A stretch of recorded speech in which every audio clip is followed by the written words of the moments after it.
Good morning, everyone. I'm Vince Lancy. It's Friday, and this is the market rundown.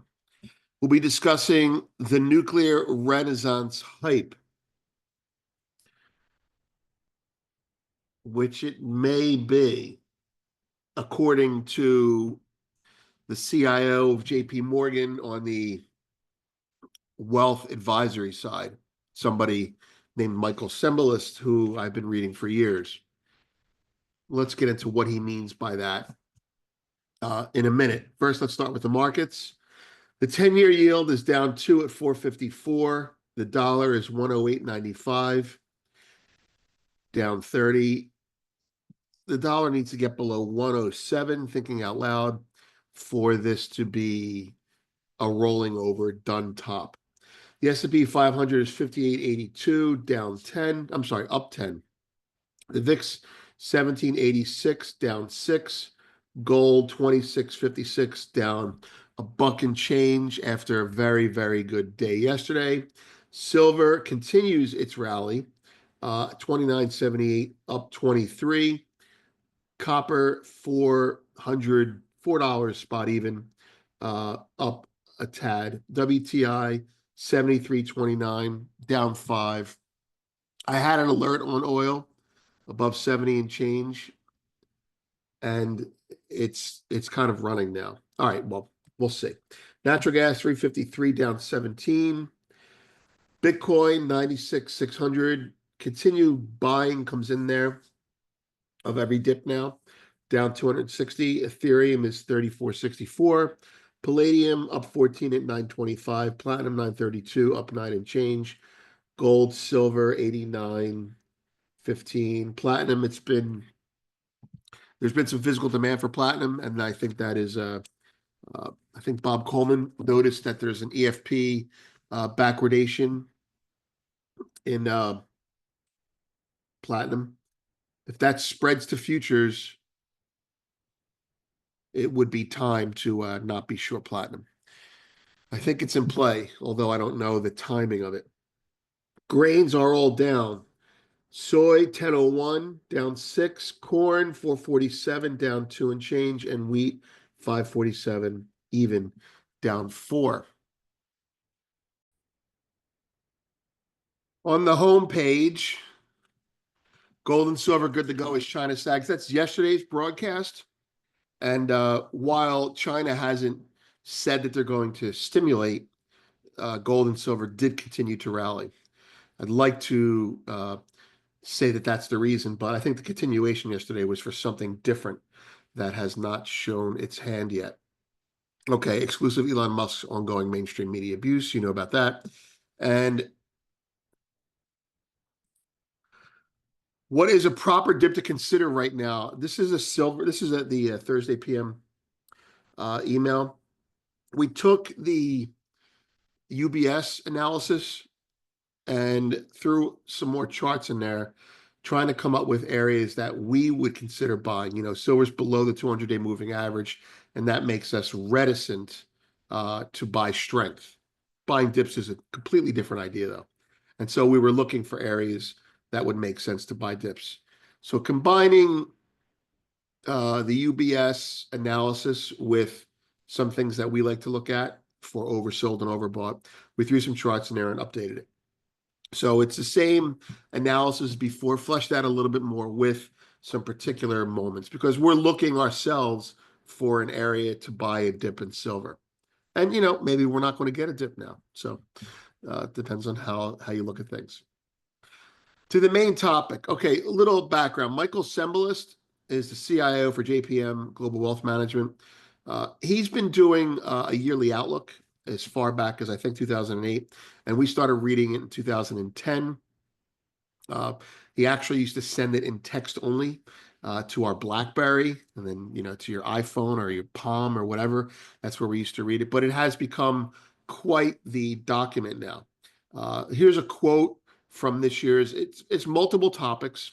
Here's a quote from it.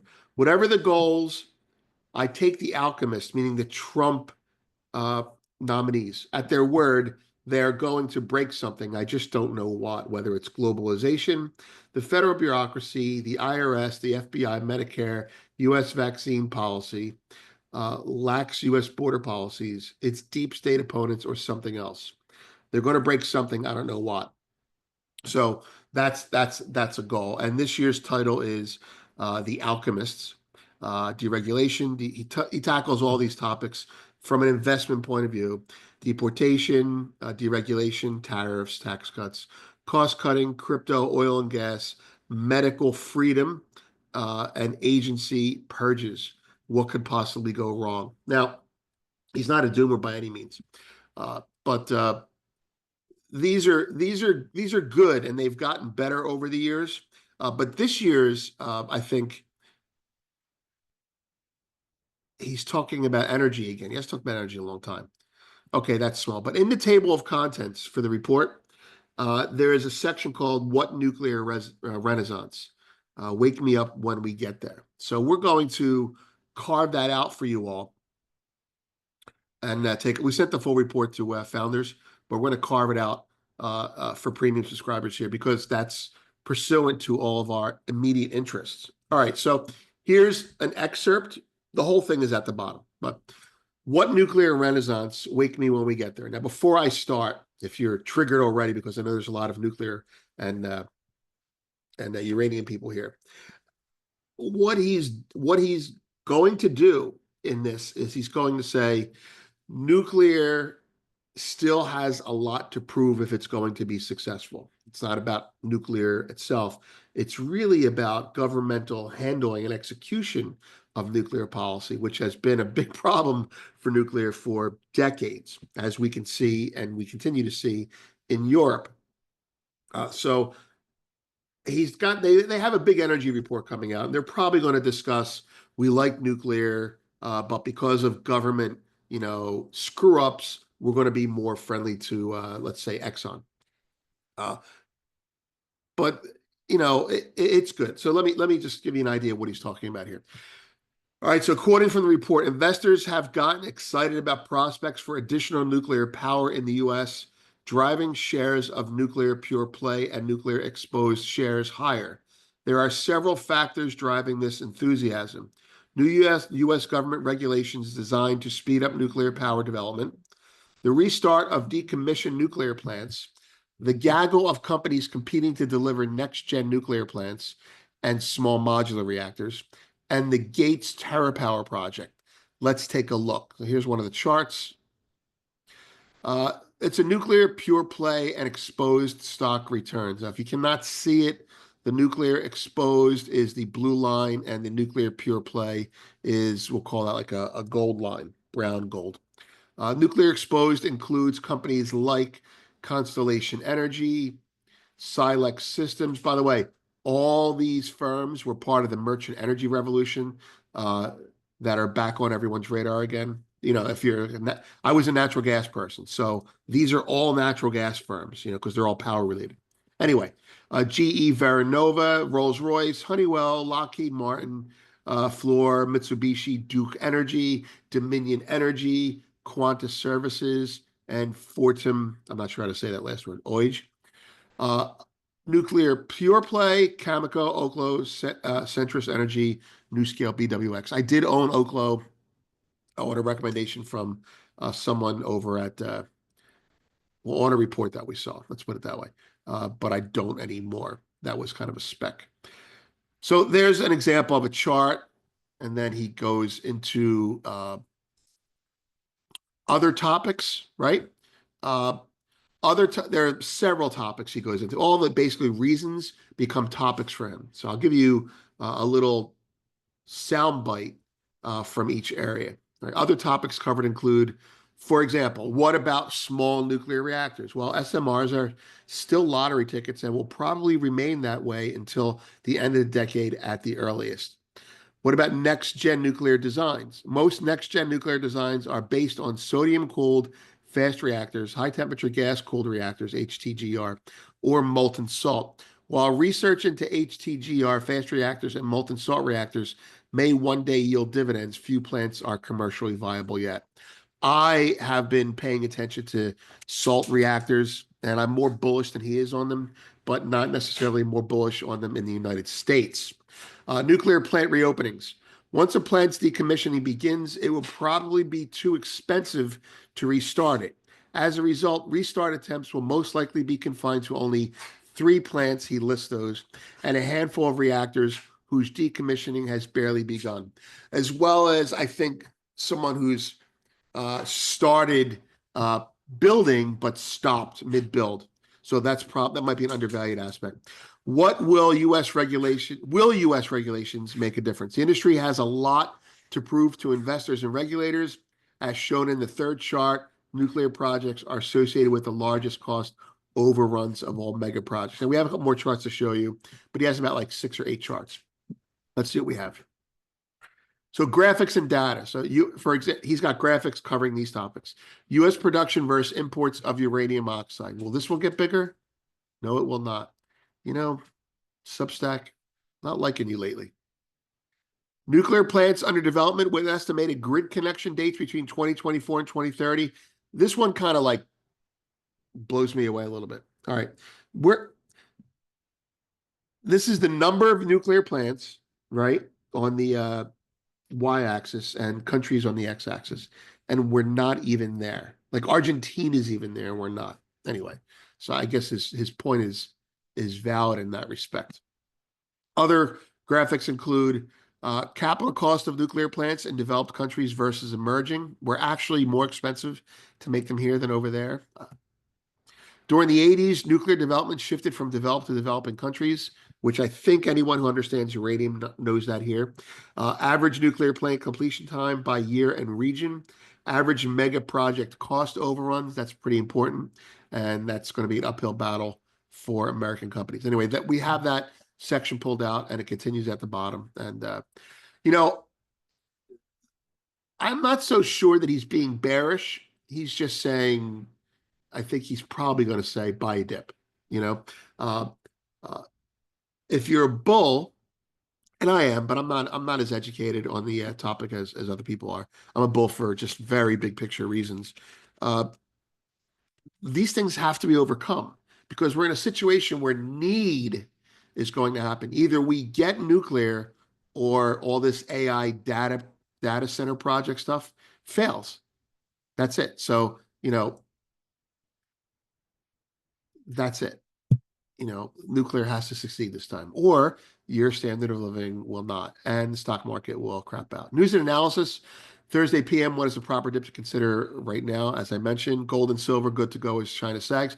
China news, gold and silver price outlooks for 2025. We monitor China's uh, uh, gold industry news, and so they have access. I wouldn't say it's top tier, but they have access to, say, TD Ameritrade operates out there a lot, and other banks that we read will cover things differently in China. So we want to read that, and we shared that with you. Founders, Trump alchemists want to break something. That's the post that we're excerpting from today. There's the equity recap, market news. Okay, so the British pound fell to an 8-month low against the US dollar yesterday, while the euro hit its weakest level since November 22. I can't help but think, and I wrote in the recap, gold and silver rallied more after Europe closed. I can't help but think this is related to Europe, what happened yesterday. And we'll cover that in the charts in a second. Data on deck, ISM manufacturing PMIs out today. Right? And there's the cover for the alchemists. And I'll show you what I'm talking about in the charts. First of all, gold, right? From the 100-day to the 50-day, there you go, right? So we just skated it. So if you're bullish, you're just long, right? Above the 100-day. If you're bearish, you're short, or you will get short below the 100-day. And the reason that you're actually still potentially bearish is because you believe the 50-day sloping down matters. I do not, but short-term traders may believe that. And there's your 200-day. Now, I left that there for effect, give you an idea of how much gold has rallied compared to silver, despite on the year silver being up the most of any commodity until the election. So there's the 50, 100, and 200-day moving average. The 50 is definitely sloping downward. The 100 is flat, still upward trajectory. And there's the 200. So we're under the 200-day. For me to be really bullish on gold, I want to see silver pop above the 200-day. For me to be really bullish on silver, well, I just need to get above the 200-day. Once it does, it will probably run to the 100-day. That's basically how it is. Now, I'm not crazy bullish this time of year. I'm fighting to not be bearish. Um, and China, one of the things I alluded to yesterday, is one of the reasons that I think that silver and gold might have some big upside if China reacts to their own equity downside. Which brings me to the British pound. Yesterday, I'll put up an hourly chart. And we'll get rid of the moving averages. Using silver as an example. So here's the new year. The rally on the 1st, right? The rally on the 2nd, and right around here, that's when Europe closed. Now, after Europe closed, there was a 2-hour dip in silver, and the dollar got stronger, gold and silver dipped, and then they resumed higher. Let me just put it in a way that when you look at all these markets, when everything is weak except the dollar, you think crisis, right? When oil is up and the dollar is up and gold is up, you think Middle East problem, right? When everything is up except oil, meaning the dollar is up, gold is up, and oil is down, you think European crisis. So yesterday was like a combination behaviorally for me of what to look at. So we may be having a bigger problem over in Europe that is creeping into markets. So kind of like if China doesn't stimulate, maybe Europe, gets hurt a little bit more than you would think. Anyway, so that's it. No real short-term feel today, but overall a good week, I think, for the metals. And we just haven't broken out of a range yet, right? But gold has rejected the 100-day. And so now it's time to look for other indicators for us to see if the market is going to continue. I'm Vince.